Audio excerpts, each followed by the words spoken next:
Drop it.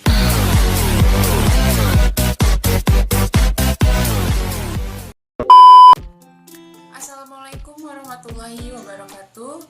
Perkenalkan, nama saya Gina Pramesti Regita Cahyani dari Prodi Manajemen di Universitas Pancasakti Bekasi. Baik, langsung saja. Di sini saya akan sedikit membahas materi tentang anuitas. Yang pertama ada pengertian anuitas.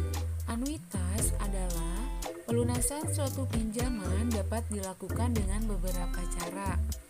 Misalnya dengan pelunasan sekaligus, dengan angsuran yang berbeda, atau dengan angsuran yang sama besar dan dibayarkan dalam setiap periode yang tetap. Lanjut yang kedua, rencana pelunasan pinjaman. Berikut di sini ada contoh dari rencana pelunasan pinjaman. Sebuah pinjaman sebesar Rp100.000 akan dilunasi dengan 5 anuitas bulanan sebesar Rp21.850 berdasarkan suku bunga 3% per bulan. Yang ditanyakan, buatlah rencana pelunasan pinjaman tersebut. Lalu yang B, susunlah daftar rencana pelunasannya. Untuk penyelesaiannya, rencana pelunasan pinjaman 1. Bulan pertama, pinjaman awal bulan ke-1 sebesar Rp100.000 dibayar anuitas ke-1 sama dengan A1 sama dengan Rp21.850. Untuk bunga 3%-nya sama dengan 0,03 dikali Rp100.000 sama dengan 3.000. Angsuran bulan pertama Rp100.000 dikurang Rp21.850 dikurang 3.000 sama dengan Rp18.850. Jadi untuk sisa pinjaman akhir bulan ke-1 yaitu Rp100.000 dikurang Rp18.850 sama dengan Rp81.150. Lanjut ke bulan kedua, sama untuk cara penghitungannya. Lanjut ke bulan ketiga masih sama, bulan keempat pun sama, dan bulan kelima. Pinjaman awal bulan kelima sebesar Rp21.138,64. Untuk bunganya 3%, berarti sama dengan 0,033 dikali Rp21.138,64 sama dengan 634,16.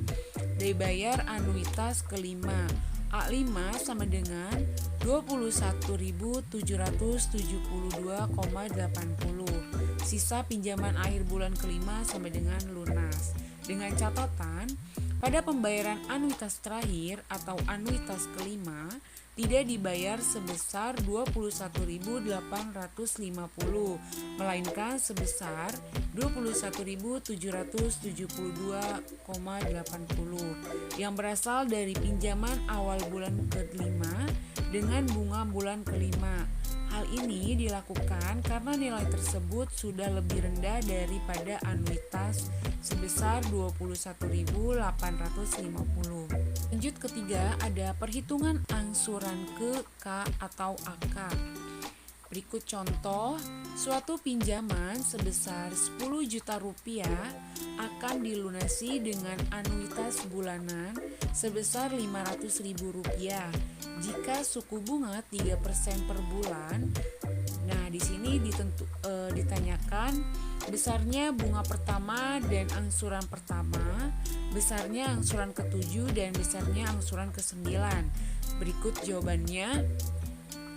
M sama dengan Rp10 juta, A sama dengan Rp500.000, untuk I-nya 3% per bulan sama dengan 0,03 per bulan. A bunga pertama, B1 sama dengan M titik I, B1 sama dengan 10 juta rupiah dikali 0,03. Di bawahnya B1 sama dengan 300.000 rupiah. Untuk angsuran pertama 500.000 rupiah dikurang 300.000 rupiah sama dengan A1 200.000 rupiah.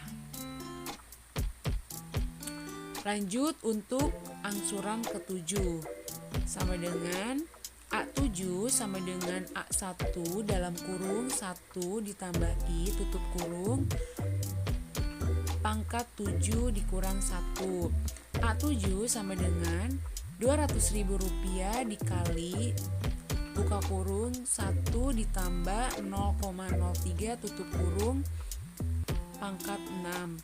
Di bawahnya A7 sama dengan 200.000 rupiah dikali 1,03 pangkat 6. Di bawahnya A7 sama dengan 200.000 rupiah dikali 1,194052297 sama dengan A7 238.810,46. Lanjut ke angsuran ke-9. A9 sama dengan 200.000 rupiah dikali buka kurung 1 tambah 0,03 tutup kurung pangkat 8. A9 sama dengan 200.000 rupiah dikali 1,03 pangkat 8.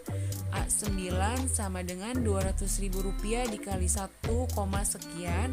Di bawahnya A9 sama dengan 253,354. Untuk bunga ke-9-nya sama dengan B9 sama dengan A dikurang A9. B9 sama dengan 500.000 rupiah dikurang 253,354. B9 di bawahnya sama dengan 246,645. Lanjut yang keempat, anuitas yang dibulatkan. Dalam transaksi perbankan, pembayaran pinjaman baik menggunakan sistem anuitas maupun lainnya, nilainya dibulatkan. Oleh karena itu, besarnya anuitas dibulatkan ke atas atau ke bawah dengan kelipatan berdasarkan persetujuan penerima hutang dengan pihak perbankan, dengan tujuan agar pembayaran mudah untuk dilaksanakan. Lanjut yang kelima, yaitu anuitas pinjaman obligasi. Nah, obligasi adalah surat berharga yang merupakan pinjaman tertulis atau perjanjian pinjaman tertulis. Ini biasanya itu digunakan untuk mendapatkan pinjaman yang besar. Pada surat obligasi terdapat tanggal pengeluaran, nilai normal, tingkat bunga, tanggal pembebasan, dan nilai emisi. Nah, jika pinjaman obligasi ini akan dilunasi dengan sistem anuitas atau sesuatu emotion values, pinjaman anuitas akan dilunasi dengan obligasi. Maka biasanya nilai nominal obligasi akan pecah menjadi nilai nominal yang akan lebih kecil. Nah, contohnya misalkan pinjaman obligasi sebesar 10 juta rupiah dipecah menjadi 10.000 sehingga banyaknya obligasi bond sebesar 10 juta rupiah. Jika jumlah yang dicicil bukan merupakan kelipatan dari pecahan nominal obligasi, maka sisa yang bukan merupakan kelipatan obligasi akan dibayarkan pada anuitas. Mungkin cukup sekian materi yang bisa saya sampaikan. Kurang dan lebihnya mohon dimaafkan. Terima kasih. Wassalamualaikum warahmatullahi wabarakatuh.